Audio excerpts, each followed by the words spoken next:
Hi guys, it's me Nur and welcome back to my YouTube channel. Pernah nggak sih kalian ngerasa harus jadi yang terbaik terus? IPK harus tinggi, aktif di organisasi, produktif setiap hari, bahkan sampai ngerasa bersalah kalau misalnya lagi istirahat. Kalau itu relate banget sama kalian, bisa jadi kalian masuk ke yang namanya overachievement. Nah, di video kali ini aku bakal bahas apa sih itu overachievement, kenapa banyak banget dari kita selaku anak muda yang terjebak di dalamnya, dan gimana cara kita ngatasinnya biar tetap sehat secara mental dan juga tetap produktif. So, let's go. Oke, jadi gini guys, apa sih sebenarnya yang dimaksud dengan overachievement itu? Secara umum, overachievement itu kondisi di mana seseorang selalu merasa harus berprestasi lebih tinggi dari standar rata-rata. Bahkan sampai harus ngorbanin waktu istirahatnya, kesehatan, dan juga kebahagiaannya sendiri. Mungkin ya dari luar itu kelihatannya kayak produktif, kelihatan kayak rajin, ambisius banget, ya kan? Tapi guys, di balik itu semua biasanya tuh timbul rasa cemas ataupun takut gagal yang nyetir semua tindakan itu. Nah, sedangkan kalau dari perspektif bimbingan dan konseling sendiri, ini nyambung banget sama achievement motivation theory dari Atkinson pada tahun 1957. Menurut teori ini, ada dua dorongan utama dalam diri manusia. Yang pertama, dorongan untuk meraih keberhasilan atau need for achievement, dan dorongan untuk menghindari kegagalan atau fear of failure. Nah, overachiever ini biasanya lebih didominasi oleh dorongan kedua. Yaps, karena takut gagal. Jadi ya walaupun mereka sebenarnya udah berprestasi, udah bisa memberikan yang lebih, tapi mereka tuh merasa nggak cukup. Mereka nggak puas dengan itu semua. Mereka betul-betul haus akan semua hal itu, tapi secara toksik. Karena motivasinya tuh seringkali bukan murni karena mereka tuh suka belajar atau mereka pengen berkembang dengan jauh lebih baik guys, tapi lebih ke arah karena mereka tuh gak mau kelihatan gagal di mata orang lain. Contohnya gini, bayangin ada mahasiswa yang udah dapat nilai A di ujiannya. Harusnya kita merasa puas kan ya. Tapi dia tuh malah ngerasa belum cukup karena ada temennya yang dapat nilai lebih tinggi, misalnya A+. Nah, jadi bukannya senang, dia tuh justru kepikiran terus gitu. Sehingga dia rela untuk belajar mati-matian, belajar sekeras mungkin, bahkan belajar tanpa henti, tanpa ngasih dirinya waktu istirahat. Hanya karena pengen istilahnya ya dapat nilai lebih lagi gitu. Ini bukan soal karena kita pengen berkembang ya guys, tapi ini lebih ke arah karena kita takut dianggap kurang. Nah, itulah inti sebenarnya dari konsep overachievement ini. Kalau dipikir-pikir ya, kenapa sih banyak banget dari kita yang akhirnya jadi overachiever? Kalau misalnya yang aku lihat, itu karena kita deket banget sama realita yang kita hadapin sehari-hari. Pertama, dari kecil kita tuh udah sering banget dibandingin, ya kan?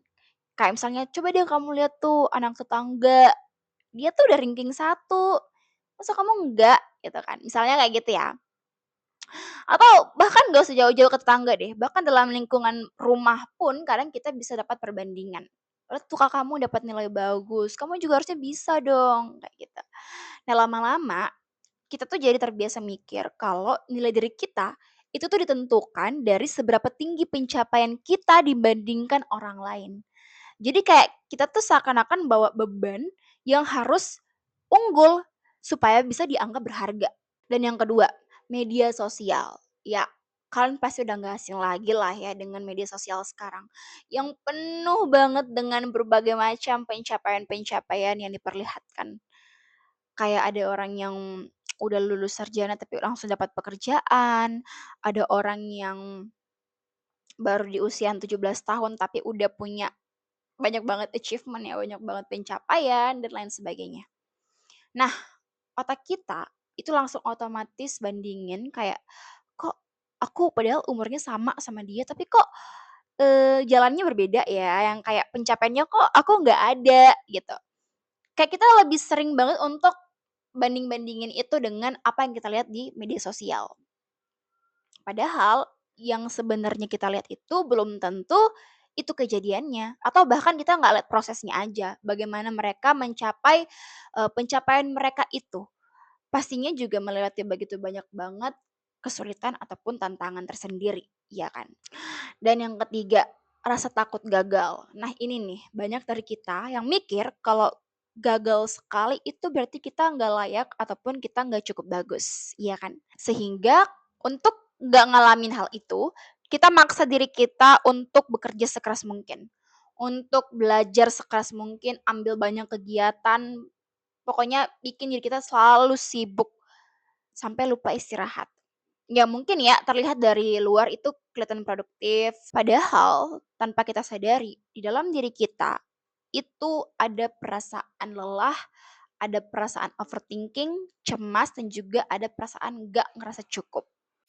Nah, sekarang kita masuk ke bagian yang paling penting, yaitu gimana sih caranya biar kita nggak terus-terusan jadi overachiever. Oke, aku kasih 3 tips praktis yang bisa kita langsung coba dalam kehidupan kita sehari-hari. Pertama, kasih izin buat diri sendiri untuk nggak selalu sempurna.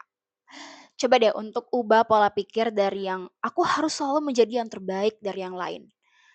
Diubah jadi aku mau terus belajar. Kedengarannya lebih enak kan? Misalnya ketika kita ikut lomba ataupun ngerjain tugas. Jangan ukur hasilnya cuman dari nilainya aja atau dari juaranya aja. Tapi lihat juga prosesnya.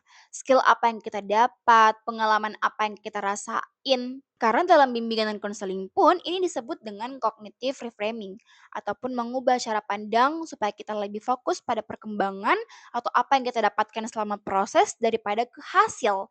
Yang kedua, bikin jadwal istirahat yang jelas. Banyak dari kita yang bikin to-do list, yang bikin jadwal harian, tapi lupa dengan menyisipkan waktu istirahat di tengah banyaknya rentetan tugas-tugas yang akan kita jalani di sehari itu. Iya kan? Aku sadar bahwa ternyata penting banget untuk menyisipkan 1 sampai 2 bahkan pokoknya di, step-step ataupun beberapa bagian-bagian dari rutinitas kita itu ada 30 sampai 1 jam, ya pokoknya kasih waktu istirahat. Karena diri kita ini bukan robot guys, kita perlu istirahat di tengah kesibukan ataupun padatnya jadwal kita itu. Dan yang ketiga, hargai diri sendiri. Ayo guys, kita mulai rayakan hal-hal kecil yang mungkin aja kita sering banget anggap sepele.